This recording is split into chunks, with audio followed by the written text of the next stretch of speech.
Hi കൂട്ടുകാരെ, എൻ്റെ മറ്റൊരു വീഡിയോയിലേക്ക് സ്വാഗതം. എല്ലാവരും സുഖമായിട്ടിരിക്കുന്നു കരുതുന്നു. ഇന്ന് ഞാൻ വന്നിരിക്കുന്ന അടിപൊളി ഒരു വെള്ളരിക്ക മാങ്ങക്കറിയുടെ റെസിപ്പിയുമായിട്ടാണ്. നിങ്ങൾ എല്ലാവരും ട്രൈ ചെയ്ത് നോക്കി വീഡിയോ ഇഷ്ടപ്പെടുകയാണെങ്കിൽ ലൈക്ക് ചെയ്യാനും ഷെയർ ചെയ്യാനും നിങ്ങളുടെ അഭിപ്രായം കമൻറ്റ് വഴി അറിയിക്കാനും മറക്കരുതേ. നമുക്കിത് എങ്ങനെ തയ്യാറാക്കാമെന്ന് നോക്കാം. ഞാനിവിടെ ഒരു വെള്ളരിക്ക എടുത്ത് വെച്ചിട്ടുണ്ട്. അതിൻ്റെ പകുതി എടുക്കുന്നുള്ളൂ. അതുപോലെ നല്ല പുളിയുള്ള മാങ്ങയാണ്, അതുകൊണ്ട് അതിൻ്റെ പകുതിയെ ഞാൻ എടുക്കുന്നുള്ളൂ. പിന്നെ നമ്മൾ ഈ തേങ്ങ ഫുൾ എടുക്കുന്നില്ല, നമ്മൾ ഈ തേങ്ങയുടെ ഒരു മുക്കാൽ ഭാഗമേ എടുക്കുന്നുള്ളൂ കേട്ടോ. അപ്പോൾ നമ്മുടെ കറിയൊക്കെ നമുക്ക് എങ്ങനെ തയ്യാറാക്കാമെന്ന് നോക്കാം. നമുക്ക് വെള്ളരിക്കയൊക്കെ അരിഞ്ഞ് കഴുകി വൃത്തിയാക്കി എടുത്തിട്ട് വരാം. ഇപ്പം നമ്മളുടെ വെള്ളരിക്ക, മാങ്ങ, അതുപോലെ തന്നെ ഞാൻ കുറച്ച് ചെറിയുള്ളി, 3 അല്ലി വെളുത്തുള്ളി, പിന്നെ എരിവിന് ആവശ്യമായിട്ടുള്ള പച്ചമുളകും എല്ലാം നമ്മളിവിടെ അരിഞ്ഞെടുത്ത് നല്ല കഴുകി വൃത്തിയാക്കി എടുത്ത് വെച്ചിട്ടുണ്ട്. അപ്പോൾ നമുക്കിതൊക്കെ ഒരു കുക്കറിലേക്ക് ഇട്ട് കൊടുക്കാം. നമ്മൾ കുക്കറിലിട്ടാണ് വേവിച്ചെടുക്കുന്നത്. അപ്പം നമ്മൾ ഇതെല്ലാം കൂടെ കുക്കറിലേക്ക് ഇട്ട് കൊടുക്കുന്നുണ്ട് കേട്ടോ. വളരെ സ്വാദിഷ്ടമായിട്ടുള്ള ഒരു കറിയാണ് കേട്ടോ വെള്ളരിക്കയും മാങ്ങയും. നല്ല ടേസ്റ്റാണ്. ചക്കക്കുരു ഉണ്ടെങ്കിൽ ഈ കൂടെ ചക്കക്കുരു കൊണ്ട് ഇട്ടാൽ നല്ല ടേസ്റ്റ് ആയിരിക്കും. അല്ലെങ്കിൽ മുരിങ്ങക്കോർ ഉണ്ടെങ്കിൽ മുരിങ്ങക്കോർ ഇട്ടാലൊക്കെ നല്ല ടേസ്റ്റ് ആയിരിക്കും. പിന്നെ ഇതിലേക്ക് നമ്മൾ കുറച്ച് മഞ്ഞൾപ്പൊടി, അതുപോലെ തന്നെ ഉപ്പ്, പിന്നെ കുറച്ച് കാശ്മീരി ചില്ലി പൗഡറും കൂടെ ചേർത്ത് കൊടുക്കുന്നുണ്ട്. പിന്നെ നമ്മൾ കുറച്ച് വെള്ളം കൂടെ ചേർത്ത് കൊടുക്കുന്നുണ്ട്. ഒരുപാടൊന്നും നമ്മൾ ചേർത്ത് കൊടുക്കുന്നില്ല. വെള്ളം നമ്മൾ 1 ഗ്ലാസ് വെള്ളം മാത്രമേ ചേർത്ത് കൊടുത്തിട്ടുള്ളൂ. അത് നന്നായിട്ട് എല്ലാം കൂടെ മിക്സ് ചെയ്ത് കൊടുക്കുന്നുണ്ട്. നന്നായിട്ട് മിക്സ് ചെയ്തതിന് ശേഷം നമ്മൾ കുക്കർ അടച്ച് വെച്ച് നമ്മൾ വേവിച്ചെടുക്കാൻ വേണ്ടി പോകട്ടെ. ഒറ്റ വിസിലിൻ്റെ ആവശ്യമുള്ളൂ. പിന്നെ നമ്മൾ എടുത്ത് വെച്ചിരിക്കുന്ന തേങ്ങ നമ്മളൊരു മുക്കാൽ ഭാഗത്തോളം നമ്മൾ തിരിവെടുത്തതാണ് ഇത്.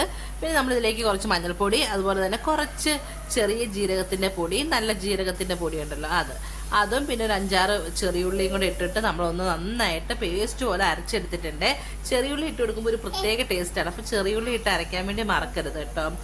അപ്പോൾ നമ്മൾ നമ്മുടെ അരപ്പൊക്കെ നന്നായിട്ട് അരച്ചെടുത്ത് വെച്ചിട്ടുണ്ട്. അപ്പോഴത്തേക്കും നമ്മളുടെ വെള്ളരിക്കായും മാങ്ങായൊക്കെ നന്നായിട്ട് വെന്തൊക്കെ വന്നിട്ടുണ്ട് കേട്ടോ. ഞാൻ ഒരു വിസിൽ മാത്രമേ അടുപ്പിച്ചിട്ടുണ്ടായിരുന്നു കേട്ടോ. ഇനി നമ്മുടെ കറി എങ്ങനെ തയ്യാറാക്കാമെന്ന് നോക്കാം. നമ്മളൊരു പാനിലേക്ക് കുറച്ച് വെളിച്ചെണ്ണ ഒഴിച്ചു കൊടുത്തിട്ടുണ്ട്. എപ്പോഴും നമ്മൾ വെളിച്ചെണ്ണ ഒഴിച്ചു കൊടുക്കുന്നതായിരിക്കും ടേസ്റ്റ് കൂടുതൽ. അതിലേക്ക് നമ്മൾ കടുക് ചേർത്ത് കൊടുത്തിട്ടുണ്ട്. അതുപോലെ തന്നെ അപ്പോൾ നമ്മളുടെ കടുകും ഉലുവയും ഒക്കെ നന്നായി പൊട്ടിയൊക്കെ വരട്ടെ കേട്ടോ. പൊട്ടിയൊക്കെ വരുന്ന സമയത്ത് നമ്മളിതിലേക്ക് കുറച്ച് കറിവേപ്പില ചേർത്ത് കൊടുക്കുന്നുണ്ട്. നന്നായിട്ട് പൊട്ടിയതിന് ശേഷമാണ് നമ്മൾ കറിവേപ്പില ചേർത്ത് കൊടുക്കുന്നത്. പിന്നെ നമ്മളിതിലേക്ക് ചേർത്ത് കൊടുക്കേണ്ടത് ശരിക്കും പറഞ്ഞിട്ടുണ്ടെങ്കിൽ ചെറിയ ഉള്ളിയായിരുന്നു കേട്ടോ. പക്ഷെ ഞാൻ അതങ്ങ് വിട്ടുപോയി. എന്നിട്ട് ഞാൻ ഉണക്കമുളക് ആദ്യം ചേർത്ത് കൊടുത്തു. ഇതിന് മുന്നായിട്ട് നമ്മൾ വെളുത്തുള്ളി വേണം ചേർത്ത് കൊടുക്കാൻ കേട്ടോ. അപ്പോഴത്തേക്ക് എൻ്റെ ഉലുവയൊക്കെ ഇവിടെ കരിയാൻ തുടങ്ങി കേട്ടോ. അപ്പോൾ അത് ശ്രദ്ധിക്കണേ. മോൻ കരഞ്ഞപ്പോൾ ഞാൻ അങ്ങോട്ടൊന്ന് പോയ സമയത്തേക്ക് അതൊക്കെ ഒന്ന് കരിഞ്ഞു വരാൻ തുടങ്ങിയിട്ടുണ്ടായിരുന്നു. എന്നാലും കറിക്ക് കുഴപ്പമൊന്നും ഉണ്ടായിരുന്നില്ല കേട്ടോ. അപ്പം നമ്മൾ ചെറിയുള്ളിയൊക്കെ ഇട്ട്, ചെറിയുള്ളി ഞാൻ അധികം മൂപ്പിക്കാൻ വേണ്ടി നിന്നില്ല, കാരണം ഉലുവ അങ്ങ് കരിഞ്ഞു പോയപ്പോൾ എനിക്ക് എന്തോ പോലെ ആയിപ്പോയി കേട്ടോ. അപ്പോൾ നമ്മൾ ചെറിയുള്ളിയൊക്കെ ചെറുതായിട്ടൊന്ന് മൂത്ത് വരുന്ന സമയത്ത് തന്നെ നമ്മൾ അരച്ച് വെച്ചിരിക്കുന്ന അരപ്പിലേക്ക് ചേർത്ത് കൊടുക്കുകയാണ് ഉണ്ടായത് കേട്ടോ. അപ്പോൾ നമ്മൾ ആദ്യം ചെയ്യേണ്ടതെന്ന് പറഞ്ഞാൽ കടുകും ഉലുവയൊക്കെ പൊട്ടിച്ചതിന് ശേഷം നമ്മൾ വെളുത്തുള്ളി, നമ്മൾ കറിവേപ്പില ഇട്ടതിന് ശേഷം നമ്മൾ ഇടേണ്ടത് ചെറിയുള്ളിയാണ് കേട്ടോ. ചെറിയുള്ളി മൂത്തതിന് ശേഷം മാത്രമേ നമ്മൾ ഉണക്കമുളക് ചേർത്ത് കൊടുക്കാൻ പാടുള്ളൂ. അപ്പോൾ നമ്മൾ അരച്ച് ചെയ്യുന്ന അരപ്പൊക്കെ ഇതിലേക്ക് ചേർത്ത് കൊടുത്ത് ആ അരപ്പിൻ്റെ ആ പച്ച ചുവയൊന്ന് മാറുന്ന വരെ നമ്മളൊന്ന് ഇങ്ങനെ അരപ്പിൻ്റെ പച്ചച്ചുവയൊക്കെ മാറിയതിന് ശേഷം നമ്മൾ നമ്മുടെ കറി തിളപ്പിച്ചെടുക്കേണ്ട ആവശ്യമൊന്നുമില്ല. അല്ലെങ്കിൽ നമ്മൾ ഇങ്ങനെ തേങ്ങ അരച്ച് വെക്കുന്ന കറികളൊക്കെ തിളപ്പിക്കുകയാണെങ്കിൽ അത് പിരിഞ്ഞ പോലെ ആയിപ്പോൾ. അതുകൊണ്ട് നമ്മൾ ചൂടാക്കിയാണ് എടുക്കാറ് പതിവ്. അപ്പോൾ നമ്മളിങ്ങനെ വഴറ്റി കൊടുക്കുമ്പോൾ നമ്മുടെ തേങ്ങയുടെ ആ പച്ചച്ചുവയൊക്കെ മാറിയിട്ടുണ്ടാവും. അപ്പോൾ നിങ്ങൾ ഇതുപോലെ ചെയ്തിട്ടില്ല, എല്ലാവരും ഇതേ രീതിയിൽ ഒന്ന് ട്രൈ ചെയ്ത് നോക്കണേ. പിന്നെ മിക്സിയുടെ ജാറിൽ കുറച്ച് അരപ്പൊക്കെ പറ്റിയിരിപ്പുണ്ടായിരുന്നു. അപ്പോൾ അതെല്ലാം നമ്മളൊന്ന് കഴുകി ഇതിലേക്ക് ചേർത്ത് കൊടുക്കുന്നുണ്ട്. നമ്മൾ തേങ്ങയുടെ ആ പച്ചമണമൊക്കെ ഒന്ന് മാറിയതിന് ശേഷമാണ് നമ്മളിത് ഒഴിച്ചു കൊടുക്കുന്നത്. ഇനി നമ്മൾ വേവിച്ച് വെച്ചിരിക്കുന്നത് നമ്മളുടെ മാങ്ങായും വെള്ളരിക്കായും കൂടെ ഇതിലേക്ക് ചേർത്ത് കൊടുക്കുന്നുണ്ട്. നമ്മൾ വെള്ളരിക്കയിൽ മഞ്ഞൾപ്പൊടിയൊക്കെ ഇട്ടിട്ടാണ് വേവിച്ചെടുത്തിരിക്കുന്നത്. അപ്പോൾ ആ കളറും കൂടെ ഇതിലേക്ക് വരും കേട്ടോ. അതുകൊണ്ട് നമ്മൾ അരച്ച സമയത്ത് കുറച്ച് മഞ്ഞൾപ്പൊടി മാത്രമേ ചേർത്ത് കൊടുത്തിട്ടുള്ളൂ. അപ്പോൾ നിങ്ങളെല്ലാവരും ഇതേ രീതിയിൽ ഒന്ന് ട്രൈ ചെയ്ത് നോക്കണേ. നിങ്ങളുടെ അഭിപ്രായം കമൻറ്റ് വഴി അറിയിക്കാനും മറക്കരുത്. അതുപോലെ നിങ്ങൾക്ക് എൻ്റെ വീഡിയോ ഇഷ്ടപ്പെടുകയാണെങ്കിൽ എൻ്റെ ചാനലൊന്ന് സബ്സ്ക്രൈബ് ചെയ്യാനും സൈഡിൽ കാണുന്ന ബെല്ലൈക്കൻ കൂടി എനേബിൾ ചെയ്താൽ ഇനി ഞാൻ ഇടുന്ന വീഡിയോസിൻ്റെ നോട്ടിഫിക്കേഷൻ വരികയൊക്കെ ചെയ്യും കേട്ടോ.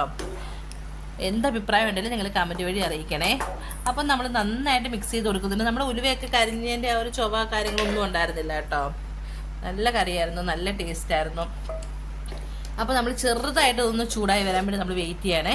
നമ്മൾ ഒത്തിരി തിളച്ചങ്ങ് പോകരുത്. നമ്മൾ ചെറുതായിട്ടൊന്ന് തിളയൊക്കെ തിളച്ചിങ്ങനെ ഒരു കൊമ്പള പോലെ വരത്തില്ല, അതുവരെ നമ്മളൊന്ന് വെയിറ്റ് ചെയ്ത് കൊടുത്താൽ മാത്രം മതി. നമുക്ക് ഒത്തിരി ഉപ്പ് കുറവുണ്ടായിരുന്നു, അപ്പോൾ നമ്മൾ ഉപ്പ് ചേർത്ത് കൊടുത്തിട്ടുണ്ട്. എന്നിട്ട് നമ്മൾ കുറച്ച് നേരം ഒന്ന് വെയിറ്റ് ചെയ്യുമ്പോഴത്തേക്കും നമ്മുടെ കറി ഒന്ന് തിളച്ച് വരുന്നൊരു പരുവാവേ. അതിന് ശേഷം നമ്മൾ തീയൊക്കെ ഒന്ന് ഓഫ് ചെയ്ത് കൊടുക്കണം. അപ്പോൾ നമ്മൾ കുറച്ച് നേരം ഒന്ന് വെയിറ്റ് ചെയ്യണേ. ഇപ്പം തന്നെ നമുക്ക് കാണുമ്പോൾ അറിയാൻ പറ്റും നമ്മുടെ ഇങ്ങനെ കറി ഒന്ന് തുള്ളാൻ തുടങ്ങിയിട്ടുണ്ട്. കണ്ടില്ലേ, ഒന്ന് തിളച്ച് ഇങ്ങനെ ഒന്ന് അനങ്ങാനൊക്കെ തുടങ്ങിയിട്ട് ആ സമയത്ത് നമ്മൾ ഒന്നും കൂടെ മിക്സ് ചെയ്തതിന് ശേഷം ഗ്യാസൊക്കെ ഓഫ് ചെയ്ത് കൊടുക്കുന്നുണ്ട്.